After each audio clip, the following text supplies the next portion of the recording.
ევროკავშირის წევრებს უკრაინის ევროპულ მომავალში ეჭვი არ ეპარებათ. მოამბესთან ექსკლუზიურ ინტერვიუში ლატვიის პრეზიდენტი ამბობს, რომ ადრე თუ გვიან ოფიციალური კიევი ევროგაერთიანებასთან ასოცირების ხელშეკრულებას ხელს მაინც მოაწერს. რაც შეეხება კიევში არსებული პოლიტიკური კრიზისის გამომწვევ მიზეზებს, ანდრის ბერზინში აქცენტს დიალოგის არარსებობაზე აკეთებს. ლატვიის პრეზიდენტს ქეთი ქარდავაი საუბრა, რომელიც ახლა ჩვენ სტუდიაში შემოგვიერთდა. ქეთი, სანამ ინტერვიუს დროს გაკეთებულ განცხადებებს გაგვაცნობ, მანამდე შენ დღეს დაბრუნდი კიევიდან, სადაც რამდენიმე დღის განმავლობაში აშუქებდი იქ მიმდინარე სისხლიან შეტაკებებს. შენ უშუალო მომსწრე იყავი იმ დაპირისპირებისა, რომელსაც ადგილი ჰქონდა გუშინ დილით ხრეშატიკზე და მაიდანზე, რომ მოგვიყვე რა ხდებოდა შეტაკებების დროს და მოუკიდებლობის მოედანზე როგორი არის იქ მდგომი დემონსტრანტების განწყობა. თამთა გუშინ ყველაზე კრიზისული დღე იყო აქციების დაწყების დღიდან, რაც შეიძლება ითქვას, ვინაიდან იყო ყველაზე სისხლიანი დღე და განსაკუთრებით ის 2 საათი, როდესაც სროლა მიმდინარეობდა და დაიხოცნენ დემონსტრანტები და ეს დაღუპულთა რიცხვის გაზრდა იყო ბოლო წვეთი, რომელმაც სიტუაცია რადიკალურად შეცვალა და დემონსტრანტები ამბობენ, რომ მათ უკან დასახევი უკვე აღარანაირი შანსი აღარ ჰქონდათ და არ დაუტოვებდნენ, რა თქმა უნდა, არც იანუკოვიჩსაც. რასაც დავაკვირდით მთელი ამ 2 დღის განმავლობაში იყო შემდეგი, რომ უკრაინელებმა საოცარი ვაჟკაცობა, სიმამაცე და პრინციპულობა აჩვენეს და უკრაინა ნამდვილად იმსახურებს ევროპულ მომავალზე, სწორედ ამ ადამიანების დამსახურება იქნება. ამ თემაზე ჩვენ რა თქმა უნდა ვესაუბრეთ ლატვიის პრეზიდენტს, რომელიც აცხადებდა, რომ კომპრომისი არის ერთადერთი გამოსავალი, თუმცა უკრაინის გარდა რა თქმა უნდა ჩვენი საუბრის მთავარი თემა იყო საქართველო. ანდრეს ბერზინში 70 წლის პრეზიდენტი ლატვიას უდგა სათავეში 2011 წლიდან. ის არის ყოფილი ბანკირი, რომელიც პოლიტიკაში წავიდა, ვერ გახდა რიგის მერი, მაგრამ გახდა ლატვიის პრეზიდენტი. ჩვენთვის ანდრეს ბერზინში იყო რამდენიმე ფაქტორის გამო საინტერესო, იმის გამო რომ რა თქმა უნდა მისი ქვეყანა არის ევროკავშირისა და ნატოს წევრი და მეორე რომ ლატვია უმასპინძლებს სწორედ 2015-ში აღმოსავლეთ პარტნიორობის სამიტს და ჩვენი კითხვაც პირველ რიგში ეს იყო, რას უნდა ელოდოს საქართველო ამ სამიტზე და რა უნდა გააკეთოს იმისათვის, რომ 2015 წლის სამიტი იყოს მაქსიმალურად წარმატებული ჩვენი ქვეყნისთვის. მინდა ხაზგასმით განვაცხადო, რომ ნებისმიერი სახელმწიფოს გადასაწყვეტია განვითარების რა გზას აირჩევს, რომელ ორგანიზაციაში გაწევრიანების სურვილს გამოთქვამს და ვის აირჩევს პარტნიორად.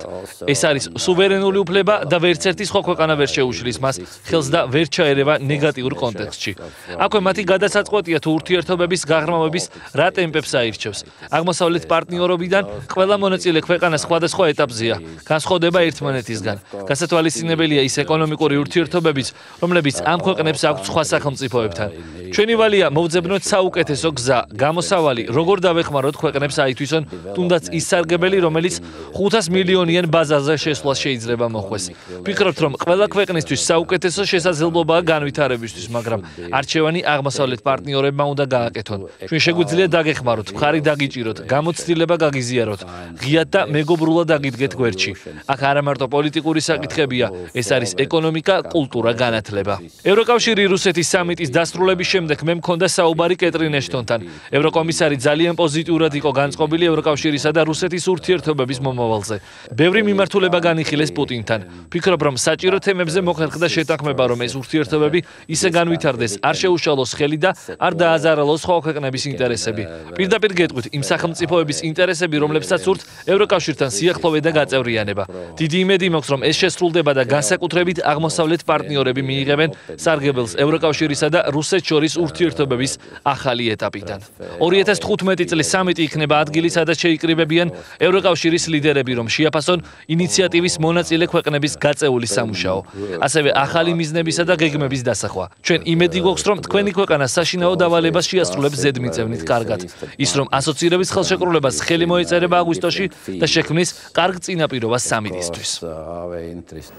თუმცა აღმოსავლეთ პარტნიორობის 2015 წლის სამიტამდე წინ არის სექტემბრის სამიტი ნატოში, ნატოს 2014 წლის სამიტი, რომელზეც საქართველო უნდა მიიღოს ახალი მინიშნება თუ როგორ შეაფასებს ჩრდილოატლანტიკური ალიანსი განვლილ წელს და გადადგავს თუ არა ალიანსი კიდევ ერთ ნაბიჯს ისეც, რომელიც დაახლოვებს და გახდის კიდევ უფრო შეუქცევად საქართველოს ევროინტეგრაციას. რა თქმა უნდა, ჩვენ დაუსვით კითხვა პრეზიდენტს ამ თემასთან დაკავშირებით, სწორედ ანდრეს ბერზინში და ლატვია არის ერთ-ერთი ქვეყანა, ქვეყანა, რომელიც აქტიურად იქნება ჩართული ამ მოსამზადებელ პერიოდში და ძალიან საინტერესოა, რომ ამ კითხვაზეც პასუხის გაცემის დროს ანდრეს ბერზინში საუბრობს რუსეთთან ურთიერთობების დალაგების აუცილებლობაზე, როგორც ერთ-ერთ ყველაზე გადამწყვეტ ფაქტორზე. ჩვენი პოზიცია ასეთია, ლატვია მხარს უჭერს ნატოს გაფართოებას, ღია კარის პოლიტიკას. იგივე მიდგომაა, ვერც ერთი მესამე ქვეყანა ვერ იქონიებს გავლენას ალიანსის გადაწყვეტილებაზე. მაგრამ აქ მთავარი ისევ და ისევ თქვენზეა, როგორ რა ტემპით ივლით, როგორ განავითარებთ ქვეყანას, გაატარებთ რეფორმებს და დააკმაყოფილებთ ნატოს სტანდარტებს. ასევე უნარი რომ დაალაგოთ ურთიერთობები მეზობელ სახელმწიფოებთან. უნარი რომ გქონდეთ სტაბილური ურთიერთობები. ეს არის მნიშვნელოვანი ნაბიჯი გადმოდგმული ახლოს ალიანსისკენ. ჩვენი მხარდაჭერის იმედი ყოველთვის უნდა გქონდეთ. ეს მიდგომა არ იცვლება, ჩვენ ვაღიარებთ საქართველოს ტერიტორიულ მთლიანობას, სუვერენიტეტს, გეხმარებით, მაგრამ თავარი საქმე არის თქვენი გასაკეთებელი. ჩვენ ვერ ჩავერევით სხვა ქვეყნის საქმეებში. თქვენ უნდა აჩვენოთ, რომ ქვეყანა სტაბილურია, პროგნოზირებადი, ხართ სანდო პარტნიორი.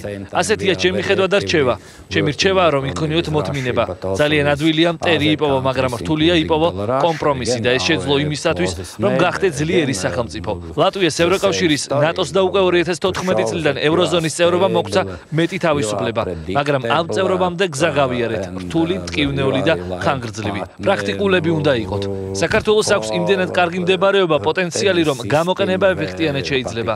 ნატოს ყველა წევრი ქვეყანა არის ღია იმ საკითხსამსჯელობისთვის, რომელსაც ჰქვია საქართველოს ინტეგრაცია, თანამშრომლობის გაღრმავება, მაგრამ არის პირობები, რომელთა დასაკმაყოფილებლად მუშაობაა გასაწევი. მხარდაჭერას უცხადებ ქართველ ხალხს. ვაფასებთ, რომ გაქვთ სურვილი დაახლოების. ეს მისაბაძია და ამას ჩვენ ძალიან კარგად ვხედავთ. თუკი ევროკავშირის ლიდერები აქამდე ერთ-ერთ წინაპირობად საქართველოს ევროკავშირში და ნატოში გაწევრიანების თვალსაზრისით ასახელებდნენ დემოკრატიულად ჩატარებულ არჩევნებს, როგორც ახლა თქვენ ინტერვიუს ორივე ნაწილში მოისმინეთ, საუბარი კეთდება რუსეთთან ურთიერთობების დალაგებაზე. ამ თემაზე გაამახვილა ყურადღება ისევ პრეზიდენტმა, როდესაც ჩვენ მას ვკითხეთ თუ არჩევებს და რეკომენდაციებს მისცემს საქართველოს ახალ მთავრობას, გეტყვით იმას, რომ ანდრეს ბერზინში თავად საქართველოს პრეზიდენტმა გიორგი მარგველაშვილმა დაპატიჟა საქართველოში ერთმანეთი ვილნიუსში გაიცნეს.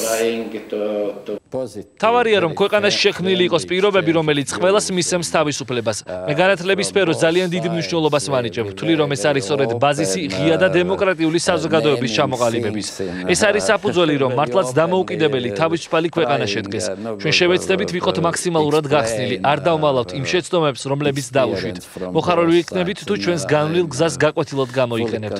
მე ვილნიუსში საკმაოდ მეგობრული საუბარი მქონდა საქართველოს ახალ პრეზიდენტთან. ვფიქრობ რომ კარგი საფუძველი გვაქვს რომ თანამშრომლობა გავააქტიუროთ და კარგი აზრთა გაცვლა გამოსვლა მოხდეს. ჩვენს ქვეყნებს ბევრი საერთო აქვთ. რუსეთი ჩვენი დიდი მეზობელია. საუკეთესო ვარიანტია რომ დავრჩეთ კარგ მეზობლებად.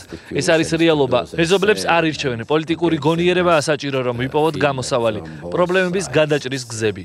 დიდი იმედი მაქვს რომ თქვენს ქვეყანაში კარგად იციან. პოლიტიკოსების საქმეა კომპრომისის მოძებნა. მე სხვა გამოსავალს ვერ ვხედავ. თუ თქვენს ქვეყანა სურს გახდეს ევროკავშირის წევრი, ბაზისი არის მშვიდობიანად ცხოვრება დიდ სტრუქტურაში. უნდა ვიპოვოთ გამოსავალი, მშვიდობიანი გამოსავალი ორივე ქვეყნისთვის, უკეთესი მომავლისთვის. ეს არის ნომერი პირველი, ეს არის ამოსავალი, მშვიდობა და შემდეგ უკვე სხვა საკითხები.